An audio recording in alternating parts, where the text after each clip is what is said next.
할렐루야! 오늘은 세종을, 내일은 대한민국과 온 땅에 전도와 선교의 사명을 감당하는 세종순복음 드림교회입니다.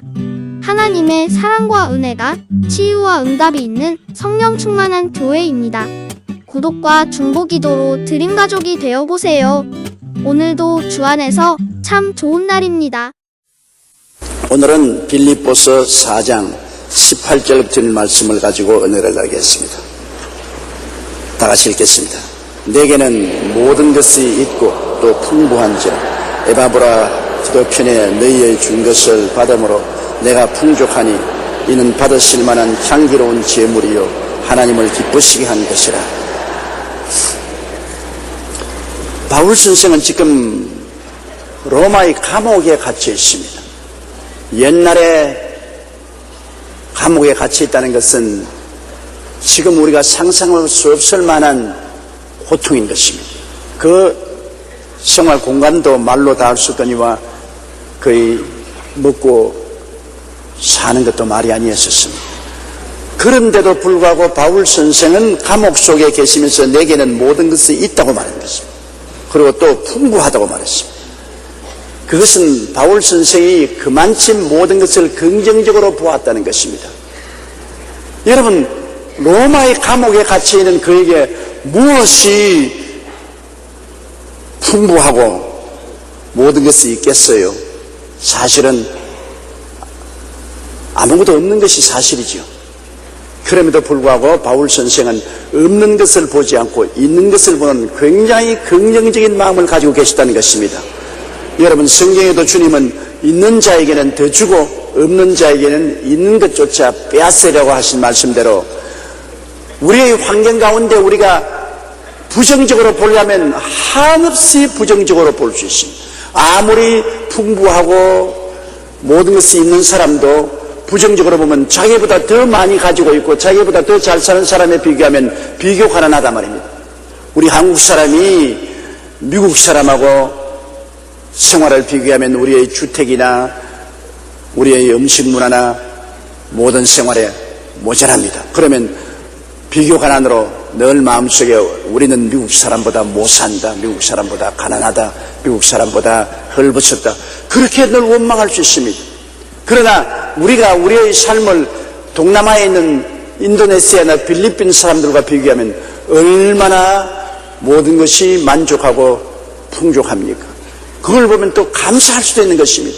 우리가 여러분 언제나 자기의 환경을 부정적으로 바라보면 한없이 원망과 불평을 할 수 있는 것입니다. 그러나 긍정적으로 바라보면 아무것도 없는 데서 있는 것을 봅니다. 바울 선생은 감옥에 갇혀 있어 아무것도 없는데도 그는 마음속에 모든 것을 감사하기 때문에 모든 것이 있다고 그랬습니다. 바울 선생은 앞에도 말했거니와 그는 모든 일에 배부르며 배고픔과 풍부와 공급의 일체의 비결을 배웠다 했습니다. 예수님이 계시기 때문에 예수님 안에 있으니까 모든 것이 다 있다. 예수님 안에 있으면 모든 것이 다 있는 것입니다. 예수님 밖에 있으면 모든 것이 있는 것 같으나 다 없는 것입니다. 예수님 안에 있으면 우리의 과거도 모두 다 의로움으로 꽉 들어 찹니다. 예수님은 어제나 오늘이나 영원토록 동일하기 때문에 어제 예수님 우리 과거에 오셔서 우리의 모든 죄악의 감옥에 갇힌 우리들을 해방시켜 주거든요. 모든 사람은 자기 과거를 돌이켜볼 때 죄책으로 고민합니다. 죽음에 이른 사람이 눈 감기 전에 가장 고통스러운 것은 일생 살아온 과거의 죄책 때문에 고민을 하다가 눈을 감는 것입니다. 죄책이 없는 사람 아무도 없어요. 모든 사람은 죄를 범하였으니 하나님의 영광에 이르지 못하기 때문에 죄 없다는 사람은 거짓말 하나를 더 못하는 것입니다. 다 죄 있는 사람입니다. 울어도 못하네, 힘쓰도 못하네, 애쓰도 못하네. 사람이 여러분 뒤를 돌아보고 나 깨끗하다고 하는 사람 없어요. 내 평생 살아온 길 뒤를 돌아보니 걸음마다 자욱마다 다 죄뿐입니다. 걸음마다 자욱마다 죄밖에 없어요. 누가 이 과거의 이 죄악의 감옥에서 우리를 해방시켜 줄 수 있습니까? 어제나 오늘이나 영원토록 동일하신 예수님, 과거에 우리 삶 속에 들어오셔서 보혈로 깨끗이 씻어버리고 마는 것입니다.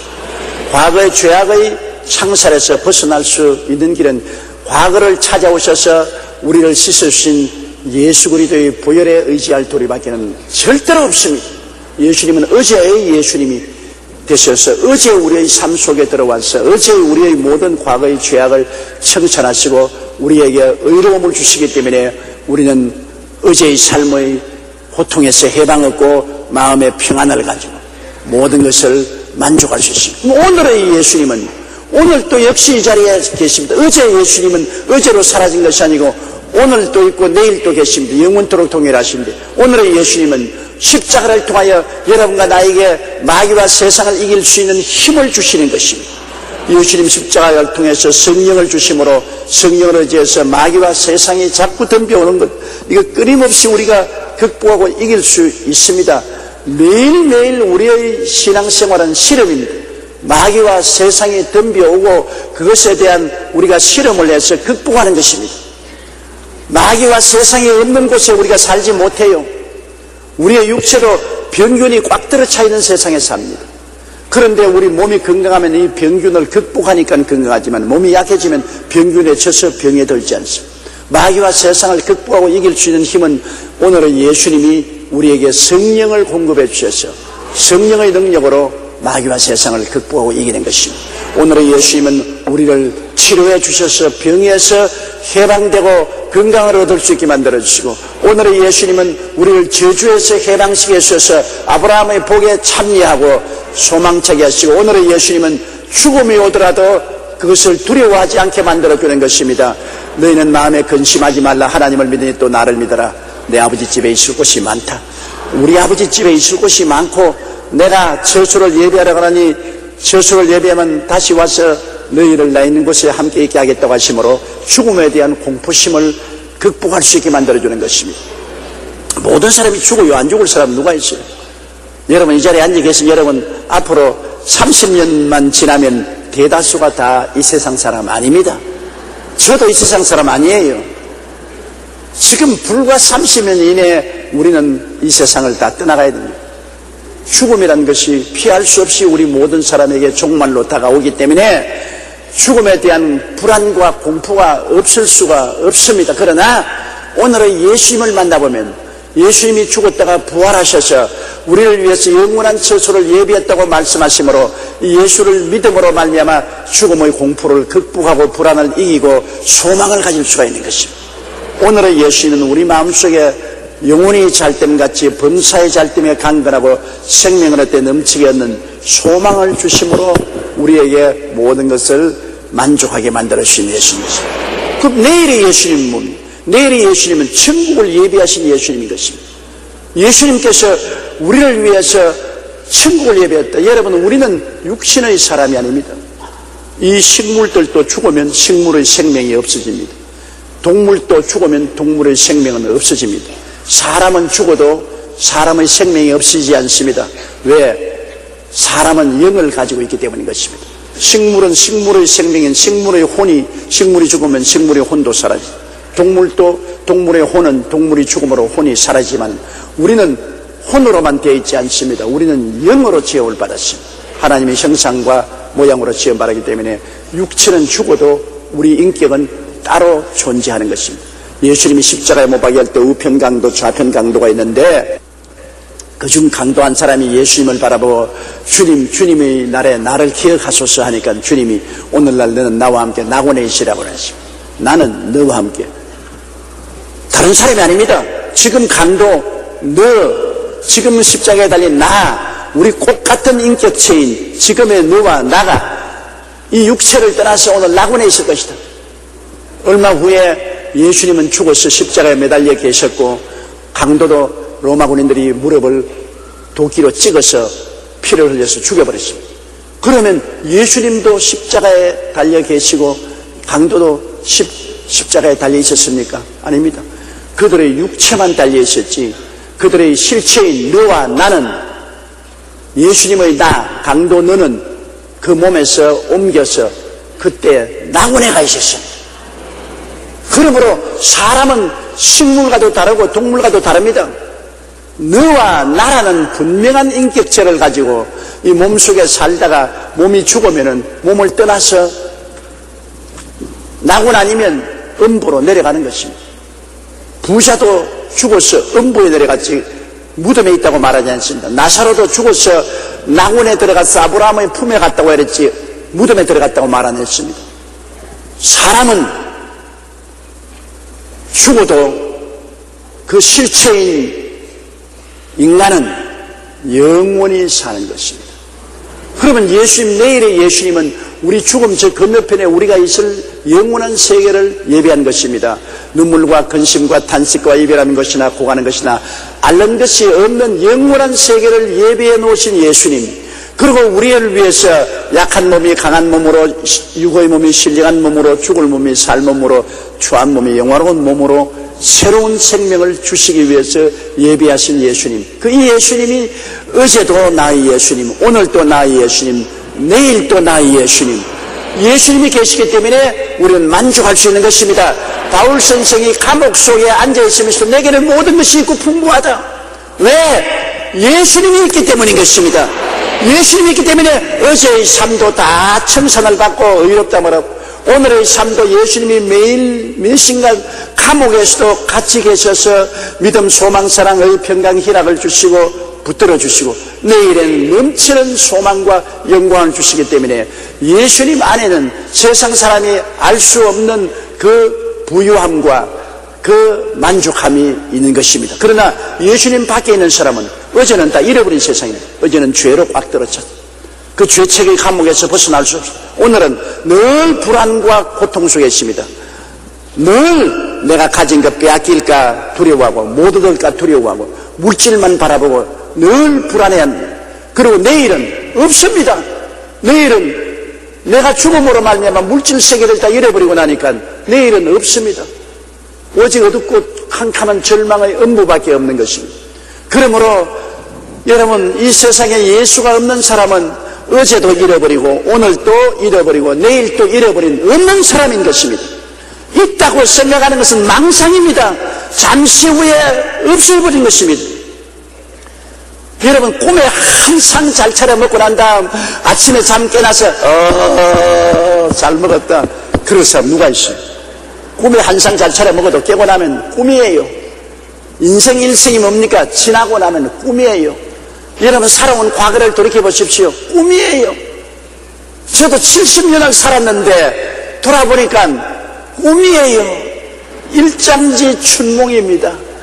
다시 돌아가서 그 옛날을 구경할 수도 없고, 그 옛날에 잘못한 것을 가서 고칠 수도 없고, 실패한 것을 다시 성공으로 돌이킬 수도 없는 지나간 일, 꿈입니다. 꿈입니다. 그러므로 예수님 없는 것은 헛되고 헛되며 또 헛되고 헛되니 모든 것이 헛되도다. 꿈입니다. 그러므로 예수님이 없다는 것은 여러분 정말 기가 막힌 허무와 무의미와 좌절과 절망인 것입니다. 그러나 예수님이 계시면 어제도 오케이, 오늘도 오케이, 내일도 오케이. 예수님이 계시면 어느 곳에나 모든 것이 있고 모든 것이 풍족할 수 있는 것입니다.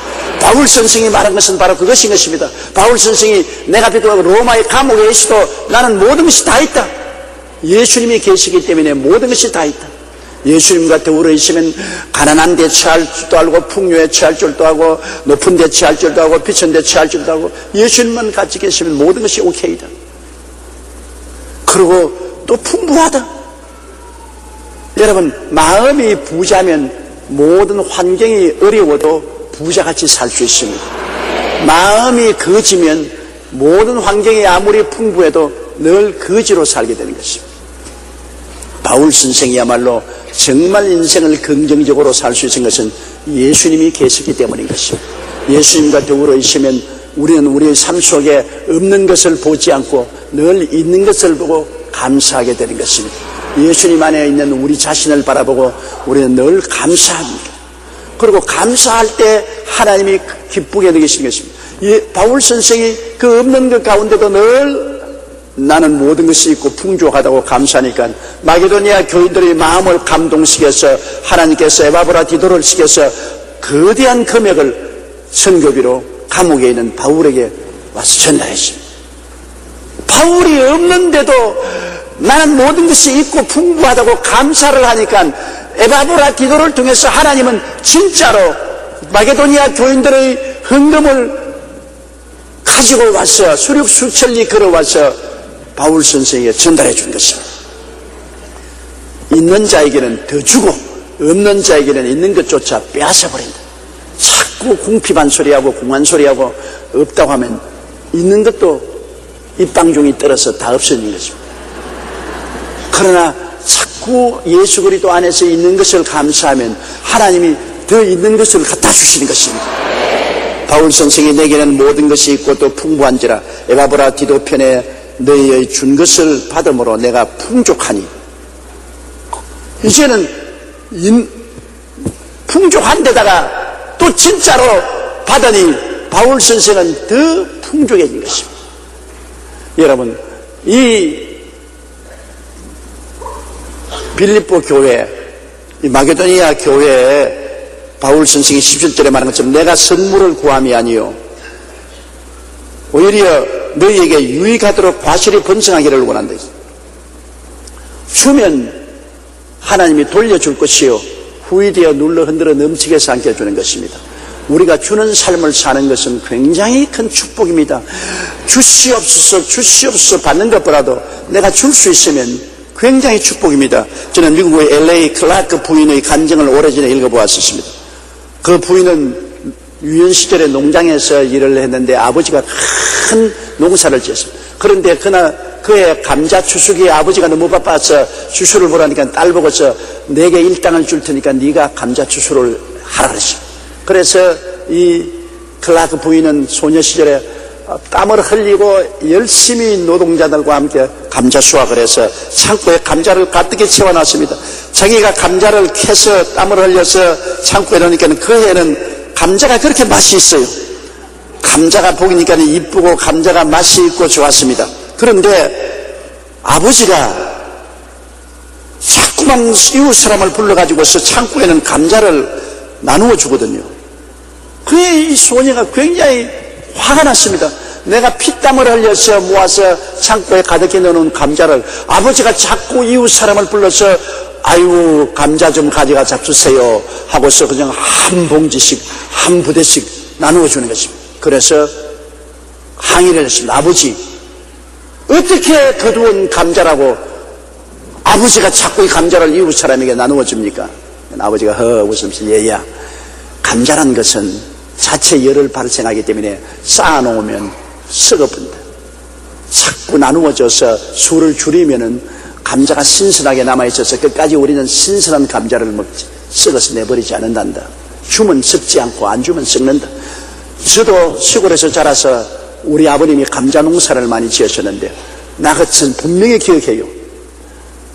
감자를 창고에 쌓아놓으면 감자가 서로 열을 발생해서 감자가 팍싹 썩어요. 그런데 그때는 일정 시대라 아깝다고 썩은 감자를 또 먹어야 돼요. 그 팍싹 썩은 감자를 물에 담궈 가지고서 씻어 가지고서 썩은 감자를 가지고서 감자떡을 만들었어요. 정말 못 먹을 것이에요. 그래도 그때는 먹어야 됐어요. 그래서 원망을 많이 했습니다. 왜 감자를 썩게 하느냐고. 감자란 놈들은 같이 모아놓으면 썩어서 곧장 사기 나기도 하고 물이 질질질 흐릅니다. 그 자꾸 분리해 놓아야 돼요. 이러므로 그 아버지가 클라크 여사의 아버지가 감자를 자꾸 이웃에 나눠주니까 다시 새해 감자 수확을 새로 거둘 때까지 그 집에는 감자가 신선하고 아주 좋은 감자를 먹었는데 이웃의 창고에 꽁꽁 숨어라 머리카락 보인다 하고서 숨겨놓은 집은 통째로 다 감자가 썩어버렸어요. 그래서 새해가 감자가 들어오기 전에 감자가 다 떨어졌어요. 여러분, 우리의 삶도 한 가지입니다. 내가 자꾸 쥐고 있으면 내 손에서 썩어요. 그러나 이걸 자꾸 나누어 주면 내게 있는 것이 썩지 않고 살아서 역사하는 것입니다. 우리가 하나님께도 드리고 이웃에게도 드릴 줄 알아야 되는 겁니다. 드리는 것이 큰 축복이에요. 미국 역사상 최고 부자였던 록펠러는 52세 때 근무력증, 탈모증, 불면증, 위궤양 등으로 인해 먹지도 자지도 못하고 나무 막대기처럼 말랐어. 얼마 안 있으면 죽는다고 사형선고를 받았습니다. 죽음의 문턱이 이르자 그처럼 악착같이 모았던 재산도 저에게 아무 의미가 없었습니다. 그때 그의 삶을 바꾼 것은 그가 성경을 읽다가 누가복음 6장 38절의 말씀이 마음속에 충격적으로 레마로 다가왔습니다. 주라, 그리하면 너에게 줄 것이니 곧 후이 되어 누르고 흔들어 넘치도록 너에게 안겨주리라. 록펠러는 당장 자신의 부를 나누어지기 시작했습니다. 그는 학교에 기부하고 수천 개의 교회를 세우고 선교사들에게 돈을 나누어주고 가난한 사람들을 위해서 재단을 세우고 그 돈을 열심으로 버는 만큼 열심으로 남을 위해서 썼습니다. 그런데 흥미롭게도 엄청난 기부를 했지만 그 소유는 줄어지지 않고 돈은 점점 더 잘 벌어졌습니다. 쓴 것 이상으로 돈이 잘 벌어졌어요. 그런데 또 놀라운 것은 그가 돈을 기부하기 시작한 지 불과 12달 만에 건강은 깨끗이 회복되어 버리고 말한 것입니다. 오래 살고 싶거든 열심히 드려야 돼요. 먼저 처음은 하나님께 드려야 되고 그 다음에는 이웃과 나누어야 돼요. 물질만 드리는 것이 아닙니다. 시간 그리고 봉사활동을 해서 나를 위해서만 살지 말고 남을 위해서 살 때 하나님의 기적이 일어나는 것입니다. 놀라운 역사가 일어나는 것입니다. 여러분, 성경 말씀은 저 하늘이 무너지고 이 땅이 꺼져도 일지mel도 변함이 없습니다. 주라, 그래야면 돌려줄 것이니 곧 후회되어 또 되기만 하면 안 합니다. 눌렀어, 또 흔들었어, 넘치게 했어, 또 가슴에 들어가서 안겨준다. 꼭 친정 어머니와 같습니다. 옛날에 못 살 때 시집 살이 고생하다가 친정에 왔다가 시집으로 돌아갈 때 남편 몰래, 시아버지 시어머니 몰래 딸내 불러가지고서 대어서 눌렀어, 흔들었어, 넘치게 했어. 눈물을 흘리면서 보낸 우리 하나님의 사랑은 여러분 그런 사랑인 것입니다. 소년이 자기 먹는 점심 도시락 보리떡 5개와 물고기 2마리, 요사이 강아지가 줘도 안 먹어요. 보리떡 5개와 물고기 조그만 2마리를 그가 기꺼이 주님께 내놓았을 때 주님이 그 소년에게 빈손 들고 돌아가라고 했습니까? 12바구니입니다. 12바구니. 조그마한 도시락이 12바구니하고 어떻게 됩니까? 12바구니 넘치도록 그 소년에게 돌아간 것입니다. 하나님은 여러분 기하급수로 계산해서 여러분에게 30배, 60배, 100배가 되도록 거두시는 것입니다. 그렇기 때문에 바울 선생이 말하는 빌립보 교인들아, 너희들이 내게 선교헌금을 보낸 것은 그 돈 때문에 내가 좋아하는 것이 아니라 내가 선물을 구함이 아니요 너희에게 유익하도록 과실이 번성하기 위함이다. 너가 나의 선교사업에 심으면 너희에게 과실이 풍부해지고 번성해지기 때문에 내가 너희들이 나를 기억하고 선물을 보낸 것을 기쁘게 생각한다는 것입니다. 그래서 내게는 모든 것이 있고 또 풍부한지라 에바브라 디도편에 너희 준 것을 받음으로 내가 풍족하니. 자, 그 다음에 이 선물이 바울 선생에게 드린 이 선물이 어떤 결과를 하느냐. 이는 받으실 만한 향기로운 제물이요. 구약시대에는 하나님께 제물 드렸습니다. 매일같이 번제를 드립니다. 양이나 염소나 소를 잡아서 태워서 향기로운 향기를 올리는 것입니다. 향기로운 제물. 근데 요사이는 우리가 그 제물을 잡아 드릴 필요 없는 것은 예수님이 영원한 제물이 되어버리기 때문에 이제는 제물이 필요 없어요. 우리에게 하나님께 드릴 제물은 물질 드리는 것과 찬양하는 제물인 것입니다. 우리가 하나님께 자꾸 감사 찬양하는 입술의 제물, 그건 입술의 제물입니다. 그리고 우리가 드리는 제물은 하나님의 사업을 위해서 물질 드리는 제물인 것입니다. 그래서 이 에바브라 디도편에서 준 것을 바른 것이 받으실 만한 향기로운 제물입니다. 하나님이 받음직한 향기로운 제물이다. 하나님이 향기롭다.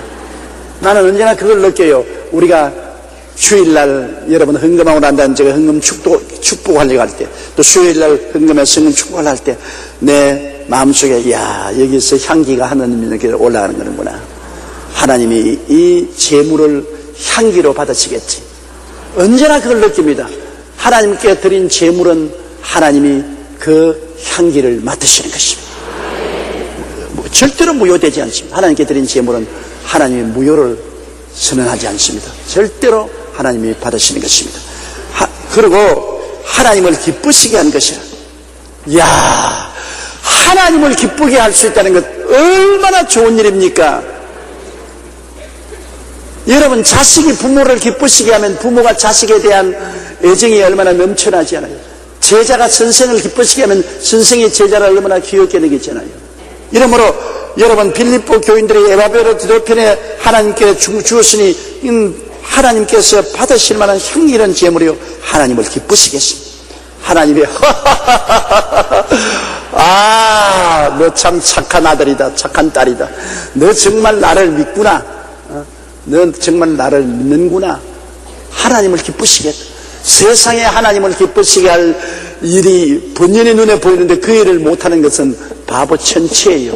하나님을 기쁘시게 한번 해보세요. 왜? 그 다음 구절 보십시오. 하나님을 기쁘시게 하니까 19절에요. 나의 하나님이 그리스도 예수 안에서 영광 가운데 그 풍성한 대로 너희 모든 설 것을 채우시려. 이거 정말 기가 막히잖아요. 하나님을 기쁘시게 하니까. 하나님께서 우리에게 채우시는 것은 그리스도 예수 안에서, 예수님 밖에서 아닙니다. 예수 믿고 섬기는 예수님 안에서 영광 가운데, 이 세상의 끝까지 아닙니다. 영광, 하늘나라의 기적으로, 하늘나라의 기적. 이스라엘 백성이 광야에서 지나올 때 먹은 모든 만나는 영광 가운데서 내려온 것이고, 메추라기도 영광 가운데서 온 것이고, 물도 영광 가운데 나온 것이 세상적으로 온 건 아닙니다. 하나님의 기적으로, 진짜 하나님의 기적으로 영광 가운데. 하나님은 영광 가운데 하나님 없는 것 어디 있어요? 하나님 얼마나 하나님 풍성한 것입니다. 그 영광 가운데 풍성한 대로 우리의 모든 설 것을 더하시라. 한두 가지가 아닙니다. 무엇을 먹을까, 무엇을 입을까, 무엇을 마실까, 어떻게 해서 모든 것 더하시라. 나는 이런 이야기를 읽어본 적이 있습니다. 아들이 대학에 들어가면 아버지가 대학에 들어가서 네가 성경 일독을 하면은, 창세기부터 계시록까지 성경 일독을 하면은 내가 너에게 선물을 주겠다. 선물을 구하라. 아버지, 내가 자동차 한 대 사주십시오. 그러니까 글쎄, 그거는 나중 문제고, 내가 대학 대학 입학한 선물로 성경책 한 권을 줄 테니까 내가 성경책을 일독하면 그 다음에 내가 생각해 보겠다. 아들이 입이 삐죽해가지고 대학 들어가면 선물 주당에 들어가는데 성경 읽으라고, 나 예수 믿으라고 꿰려고 저는. 그래서 학교 교육사에 들어가서 성경책을 던져버렸습니다. 부스게 던져버렸어요. 4년 졸업할 때까지 성경책 한 페이지도 안 덜쳤어요. 그러면서 졸업식에 아버지 오니까, 아버지 뭐하러 왔습니까? 내가 입학할 때 선물 주겠다고 해서 내가 자동차 달라고 했는데 그것도 안 주면서 뭐하러 왔습니까? 너 4년 동안 있으면서 성경 한번 읽었냐? 안 읽었어요. 그러니까 하나님이 안 주시지. 성경 한번 펼쳐보라. 빌립보서 4장 19절 한번 펼쳐보라. 빌립보 4장 19절을 딱 펼쳐보니까 나의 하나님이 그리스도 예수 안에서 영광 가운데 풍성한 너희 모든 것을 채우시라는 그 성경 구절 사이에 자동차 한 대 값에 수표가 들어있어요. 4년 동안 그곳에 잠자고 있어요. 4년 동안 성경만 읽었더라면 4년 동안 좋은 차 타고 다닐 수가 있었어요. 아버지를 기쁘시게만 했더라면, 아버지의 기뻐하는 소원이 성경 한번 통독하는 것인데, 아버지를 기쁘시게 했더라면 그 안에 수표가 들어있었어요. 그런데 내내 아버지를 슬프게 했으니까 들은 수표도 잠자고 말았습니다. 하나님을 기쁘시게 해보세요. 이 성경 말씀 여러분 적어서 벽에다 딱 붙여놓아 보세요.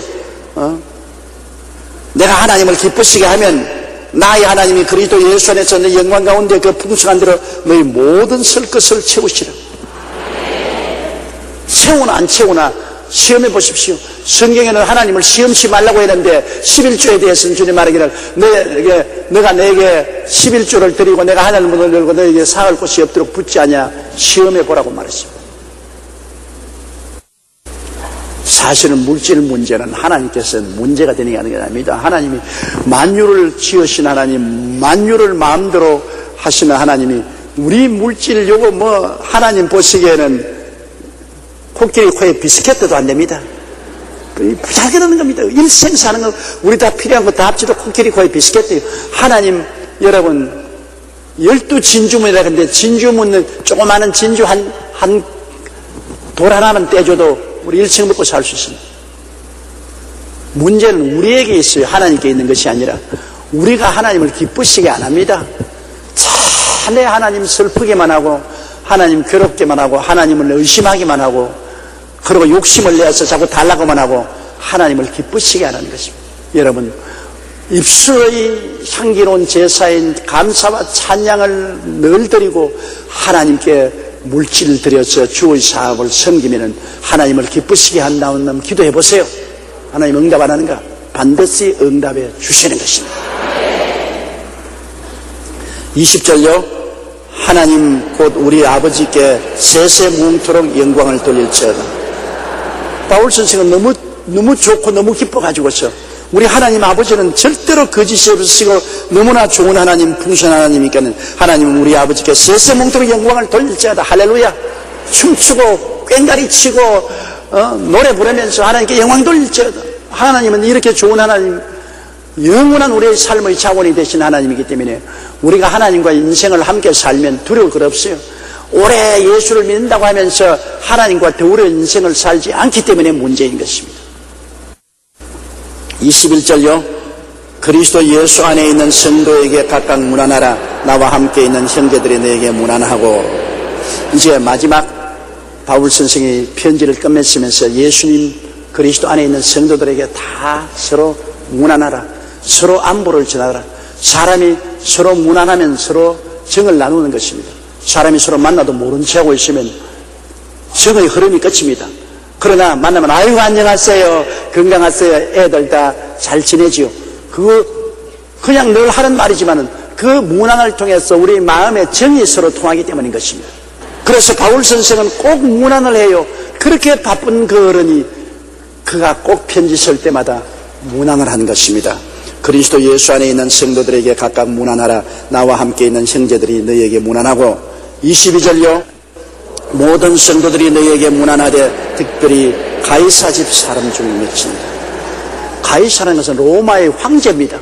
바울이 로마의 황제 뜰에 있는 시위대 뜰에 갇혀 있었기 때문에 그 시위대 뜰에서 얼마나 전도를 했던지 황제의 친족들조차 예수 믿는 사람이 생겨났다. 어마어마하잖아요. 로마의 황제 심판을 받으러 갔는데 그 바울 선생이 감옥에서 전도해서 그 황제의 식구들이 예수를 믿게 된 그런 정도로 예수 그리스도의 복음은 전파력이 강한 것입니다. 그래서 가이사의 집 사람들 중 몇도 문안을 드린 것입니다. 23절요. 주 예수 그리스도의 은혜가 너희 심령에 있을지어다. 예수님의 은혜, 성령의 은혜가 우리 영혼 속에 충만합니다. 여러분 이 풀은 성령 못 받아요. 영이 없기 때문에. 동물들도 성령 못 받아요. 영이 없기 때문에. 사람은 성령 받아요. 우리 영이 있기 때문에. 그러므로 우리 영 속에는 하나님의 성령이 들어와서 있을 수가 있는 것입니다. 하나님의 성령이 우리 영 속에 들어와서 함께 거합니다. 우리 예수 믿는 사람들은 성령을 모셨기 때문에 성령을 통해서 하나님을 이해하고 감사하고 찬양하고 성경 말씀을 읽고 설교를 듣고 좋아하고 즐거워하고 소망차지 않습니까? 이 하나님의 성령의 은혜가 우리 영 속에 항상 충만하기를 바울 선생은 축복하고 있는 것입니다.